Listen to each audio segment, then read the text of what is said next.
Hello, folks. We're back, and today we're going to have a look at AI and behaviour trees. So it's Mike and Deej. again.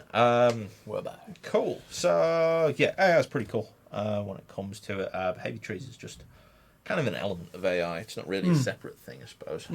But we'll have a look through that today.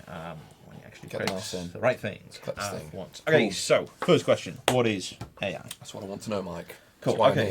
here. So artificial intelligence is where we're at for it. So computer science says it is any device that perceives its environment and takes action that maximizes its chance of successfully achieving its goals. A bit of a mouthful. Sure. Basically, instead of it just being a thing that goes. So, you know, there's little toys that you wind up and they just Yeah. kind of thing. Idiots. Not AI. Yeah. However, those things like the Lego Dactyr, if you ever play with any of those that follow the black line that you put down, Oh, yeah. basically that's a response to what we call an external stimuli. So it's basically asking, is this thing I'm looking at black? Yeah. If it is, I'll follow it. If it's not, then probably rotate Sure. until I do find something, and then that way it'll follow a path. Sometimes it'll go around in a massive circle when it's, you know, the wrong way, But God, it tries. but it'll follow that path and do kind of stuff like that. So that's kind of one of the weird things is AI, as I said there, does reflect everything from like something really basic, Yeah. like the pong paddle, literally just follows the ball as fast as it can, Yeah. which is usually quite slow and not as fast as the ball, so you can usually beat the AI in pong. Yeah. If it followed at the same speed, you'd never be able to win. Yeah. So, yeah, and that's it. And, Yeah. you know, AI needs to be a challenge, but not impossible to beat. It's easy to make something that's impossible to beat. Yeah. You know, so. So that's probably the interesting part, I Yeah, suppose. for sure. But that is the same thing, AI, as the Alien in Alien Isolation. Yeah. It's called the same thing, even though they are worlds apart. Different ends of a spectrum. Yeah. Just because the pong paddle doesn't feel emotions doesn't mean that it's not AI. Just because it's not sad. Does it not? No. Does it? There's a game idea. Yeah, sad. Cool. So it's the same thing, though. There's a react to an external stimuli or something like that, and so on. So the Alien reacts to pretty much everything going on. If you put it on the weird settings, it'll actually pick up sounds from your microphone, even though there's no microphone Is that in right? the game. I don't Yeah. actually- no way. So interesting. yeah, if someone else in your house screams, it'll hear. No way. Some odd stuff going on there. No reason for that, but why not? What's happening in your house? Never mind. Cool. So that's what AI is. Where did it come from? So Alan Turing, if you haven't heard of this chap, he is probably one of the instrumental people in history. You should probably have a look at for if you haven't seen The Imitation Game. It's quite a good portrayal of that for it. There's tons of other films that deal with something called the Enigma on the Enigma Code, Yeah. which actually was the big code in the Second World War, which Mr. Turing helped crack and then effectively won the intelligence side of the war. Yeah, for sure. Yeah. Because of that. Big But deal. we'll skip over that a bit. Yeah. He also came up with probably the first chess algorithm of how a AI would effectively play chess. And it took him 2 years to write this, and there was not a computer that was powerful enough to actually run it because it was Holy so smokes. complex. Yeah, good grief. Basically, he flipped through it and actually did a game or two manually. Now, he didn't beat anyone who was really good at chess, but he Yeah. did beat some folks who were not Sure. really good at chess. So it works, and it was kind of one of the big things to go, right, the next step is can we make something that beats someone at chess? Yeah. So that took quite some time to actually come up with. This was back in the 50s Yeah, when he so- came up with this. He also gave us something called the Turing test, which is basically a test of a machine's ability to exhibit intelligent behaviour equivalent to or indistinguishable from that of a human. So the idea was you're basically talking to something behind a wall, and if you can't figure out if that's a machine or a human, then it's effectively passed the test. Sure. I believe they did this for Unreal Tournament a few years back, and they got some bots that were really hardcore programmed to actually pass this, and people didn't know they were playing against bots. They thought they were playing against people. Yeah. So No, it's that's that cool. kind of thing. And those bots wouldn't have just been like super fast, super reactive. That isn't the sign of a human, is it? No. You know, it would have. Yeah, it would have. So it's sure. that kind of thing. So I mean, that by itself is pretty pretty impressive. Yeah, for for sure. it as well. I've seen some bots in games, and they're not. Yeah, they're not straight good. off a ledge or Yeah. stuck on a wall or something. It's usually because I program them, but there we go. Anyway, in '97, here we go. I keep coming back to chess. I don't know why. It's a classic. Goes to the past. So, Deep Blue was the machine, or the program that beat Garry Kasparov in '97. So that was kind of the big breakthrough in AI. Going, actually, this has beaten a grandmaster at chess, which is not real time, obviously. It's that thought process that went through it. And at that point, they went, right, the next thing is Go, which is an infinitely more complex game than chess. And then, 20 years down the line, 2 years ago, program called AlphaGo beat KGI, which pretty much heralds the next stage of that kind of evolution. Go's done now. Yeah. So next on is Skynet, I believe. Nice. Okay, but that is the jump. I think that's how the films went. Beat Go, Skynet. Pretty much. Well, never mind. So we're getting a lot more stuff now. You see all these adverts for like Microsoft AIs recreating stuff and things like that. Yes. It's a weird word. I think that's one of my big things with it, because it's like, is it AI or is it just procedural systems? Yeah. So sometimes I do feel it gets complicated with things, but we don't really care for games. It's basically how stuff works. Yeah, for sure. Absolutely. Cool. So AI gets better all the time, as we've seen. So two general things in games is enemy behaviors, or enemy AI, and AI for our units. Yeah, the ones we actually control. Yeah. So whenever you grab a boatload of dudes in RTSs and go over there, what happens then is usually an AI search algorithm called A star, which basically goes, how do I get there? Right, let's follow this route, which avoids all the rocks and things. Yeah. I was saying, we were just having a chat before this, playing Dark Rain 2, and there's a rock. Let's just walk into it for a bit. And you had to give them a lot more directional program. Move them around the rock. But things start getting better. Total Annihilation was probably the next big heraldry game, which dealt with a lot of issues. Still, don't get me wrong, had a lot of problems with clustering and things like that. But it was a huge step forward, and it keeps getting better and better. So you get stuff like StarCraft's pathfinding, which is pretty good. Yes. These days. The other thing is enemies' behaviour. So basically, when you put on an AI to play against, enemy players, how does that actually work? So the old school way of doing it is actually just to up the APM of the enemy, or as you were saying earlier on, give it more resources. Some of them just cheat. Yeah, they just have more money than you, and you deal with it. That kind of thing, just to try and make that more difficult to beat. But one of the old things is just making the AI tick faster. And just making sure they can do 300 actions a second or something. While you're stuck there with 20 with your dumb old human brain. Just just making those decisions faster than you can react. Therefore makes it a more challenging AI. That's which it. kind of sure. does. There's a lot more going on behind the scenes these days. So StarCraft, scouts and then reacts to your build that it can see, then changes its build queue depending on your build queue and go on like that. I believe it was one of the earlier Settler games which just literally mirrored your exact moves a few seconds afterwards, and that was it. And it's a bit like, okay, he's matching my every move. But we were saying before, like I don't know if it was the original StarCraft, but like the early Warcrafts and stuff, the AI player couldn't focus in multiple parts of the map, so it'd just make a load of units and it'd focus on moving those towards your base to attack. And so you'd never get attacked by multiple groups, like multiple routes and things like that. So, games got better for that and sort of managing strategies. Whereas a player will have units going all manner of different ways around the level. AI just couldn't do it. Yeah. So we're getting better AI all the time for this, really. Cool.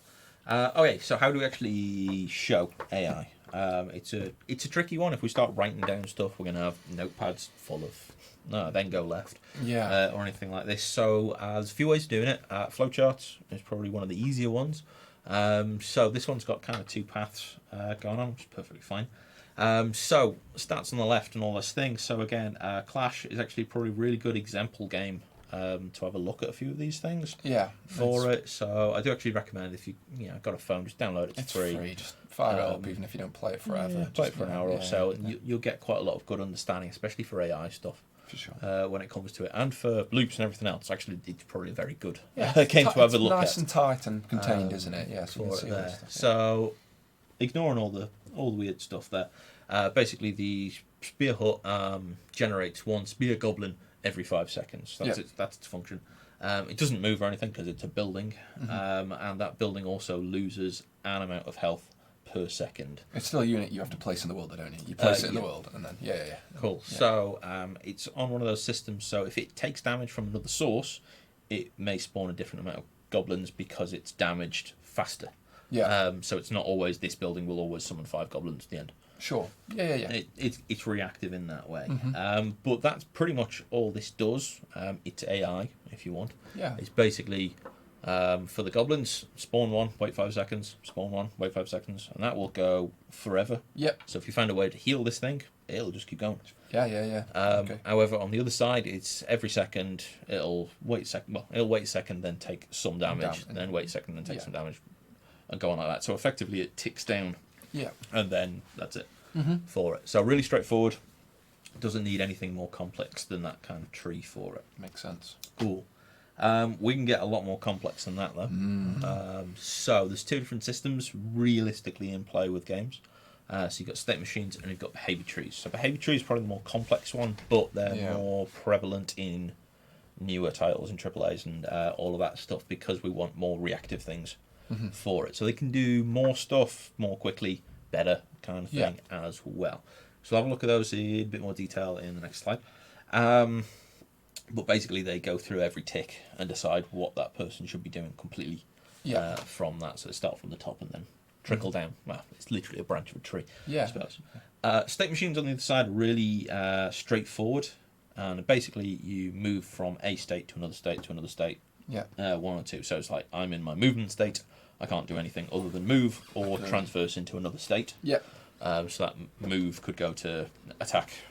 So I couldn't attack while I'm moving. I have to literally transverse between states and then I can do whatever. Which is a bit of a weird, slow way of doing things, but it works very well for older systems and for limited systems. So if you don't want it to do a huge amount of things, so I suppose that Lego Dactyr example with the robot following the line, it's either moving forward or it's effectively searching for the line to find. That's it. It's going to move between the two. It can't do both at the same time.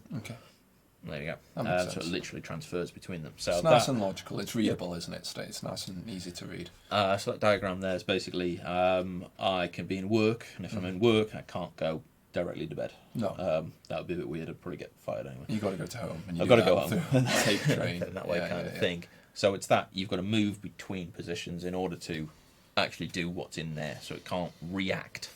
Can't react as fast. It's got to transverse through states when we're going through it. For simple things, as I said, it's a lot more straightforward. But for more complex stuff, we'd probably stick to a behavior tree. They're a lot more intricate. There are a lot more going on with it. So one of the big primary examples of this, I suppose, one of the first times it's really, really well used is the grunt from Halo, or everything from Halo, to be honest.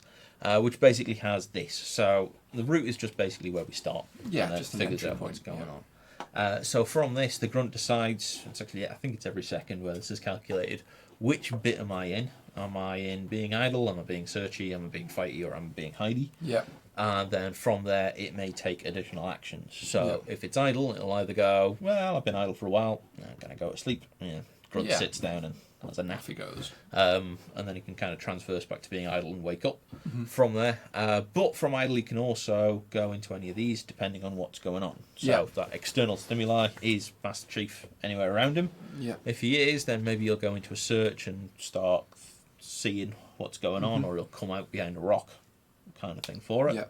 Start having a gander around. If you do appear, then he's going to go into a fight mode to start with. And then either lob a grenade at you, shoot you, or run after you if you're a bit too far away. Or if you started killing his mates, as you generally do, he may go into the hide mode and then run behind a rock somewhere and cower. Makes sense. It's a good idea. But from any of these, it can kind of jump out straight away into any of these things going on, rather than it having to transverse between specific states and then going, oh, actually, I'm asleep. Let's transverse from sleep into idle. And then I need another stimuli to move from idle to search, then another stimuli to move from search to fight, and then if I want to get to hide, you're going through everything. So then you've got to, I was asleep, now I'm idle, now I need someone else to die. Sure. Now I'm there, and then I'm there. Which is how those state machines work, so it needs an input at every every juncture. So this is why these are really good. So if you throw a grenade at a grunt or an elite in Halo, half the time it'll go, "Ooh," and jump out the way. No matter what it was doing at that time, Yeah. it'll figure out that takes priority. Yeah. So while as in a lot of old games, someone comes out and starts shooting at you, and you just throwing a grenade at you, they'll finish their shooting cycle and then they'll explode and not be able to react. So that's the old difference between state machines and behavior trees. It's pretty much summed up by throwing a grenade at someone. There we go. So it's a bit more complex, but you can do a lot more realistic behaviors because we react exactly as behavior tree reacts, kind of thing. Yes. We do tons of stuff based on split-second Yep. decisions. So you make this faster, you can make it slower, depending on if you want more reactive AI or slower AI sort of thing. So Halo is classically once a second, or delta time once a second anyway, going through it. So you had a good response rate for it as well. So some of the like jackals in some of the later games, when you're using the sniper rifle, move out the way just when you hit fire. Yeah. Which is a really good example of this. Under a state machine, not a chance. For that kind of system to work. It's really annoying. Okay, state machines. If we have a look at the Spear Goblin, that state machine is pretty much, am I moving or am I attacking? Yeah. That's it. Doesn't do anything else. Yeah. Can't do anything else. Nice and simple. So it's either in attack state or it's in move state, and it'll move until something comes in range. That's a stimuli.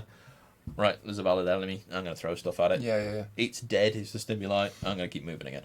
And that's pretty much it. So every now and again, there's something that can, steal priority from it. And that is just a new stimuli going, oh, I'll reassess which is the newest target. Yeah. And that's it. But that's generally of everything. So it's got two states. It's either attacking or it's moving. That's it. Sure. Trying to do the grunt in this, lines all over the place. Yeah. That requires a lot more explaining. Yes, it does. Than a state machine would. Than a behavior tree does. Yeah. You can follow it around and go, all right, from fight I can either go to idle or I can go to search or I can go to hide, but I can't go from idle from hiding. And you can't go from idle to searching for the player unless, first you're fighting him and you've got to run away from him. So it gets a lot complex, a lot quick, and sometimes it's just arrows to every single thing, so it doesn't make any sense anyway. It's just waste time. Cool. So that's pretty much it for the difference between the two. So they're both useful. It just purely depends on what we're trying to describe. The complexity of the game, and there's variations here in there in complexity. So if we just have a quick look through all the games and kind of what we'd be generally looking for, just to kind of get you started on this stuff.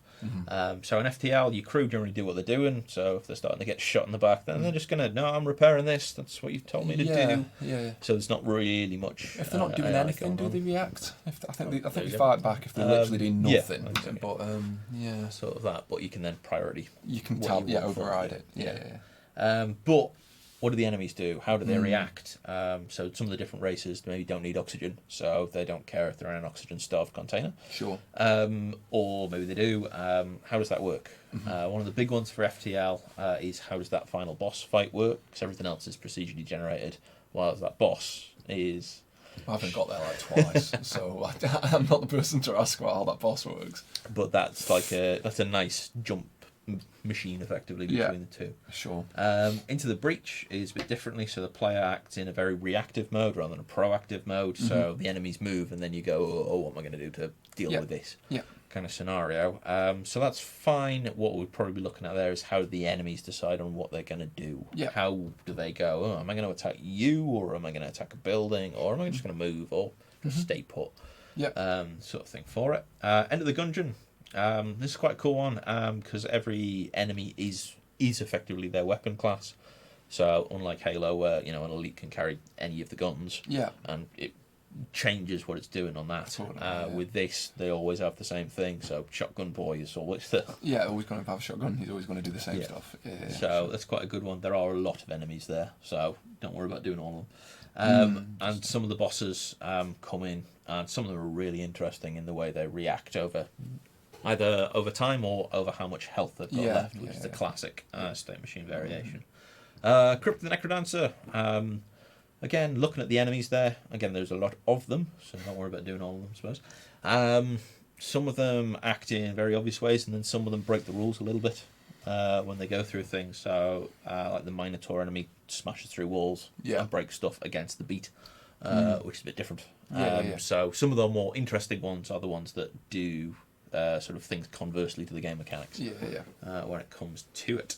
Cool. Iron Marines. There is a lot going on in Iron Marines. It's kind of a mix of tower defense and StarCraft at the same time. So behaviors for your units and heroes, as well as a lot of enemies in there to think about. Again, don't need to do all the enemies because there's a lot. But a lot of things change depending on upgrades and what you've got and how you're doing things. For sure. Kingdom Rush is more of a classic tower defense. It's mostly the upgrades that change a lot of the stuff between the behaviors. So if you've got things that summon units, how do they work? Do they work better with heroes? Do they do whatever? Yeah. And again, don't worry about doing all the enemies. There's about 50,000 of them. Yeah, just give us a good sample of like different sort of ones. Different things. Because a lot of them just, I'm just going to walk. Sure. I've just got more health or different armor kind of things. Non-stop Knight's probably the weirdest one out of this lot because it's effectively an idle game and the character is actually on an AI system of its own. You only interact to press the buttons to do the skills. But other than that, it's doing its own thing independently of you for that. So there's an AI thing too. And a lot of the enemies are relatively straightforward, but the bosses with abilities do things according to plan. So that's probably what to focus on. I'd probably say for those. Coins. Awesome. So that's pretty much it for it. So what I'll probably do is have a look at your games and start figuring out the best way to demonstrate how AI works. So it doesn't necessarily have to be flowcharts. If you did a flowchart for chess, it's going to be here all week. And it's going to look pretty boring. While as if you just draw a picture of a pawn and some squares and then show some arrows, right? Absolutely. And do that. So for some of those games, that's probably actually the best solution for it, especially when they're tile based, instead of the more real time kind of systems for it.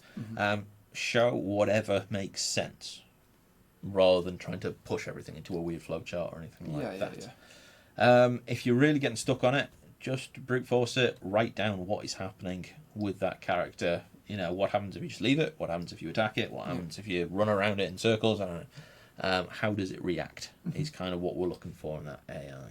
I mean, playing the game quite a bit. They will for it as well. So that's pretty much it. Yeah, for this week. That's us.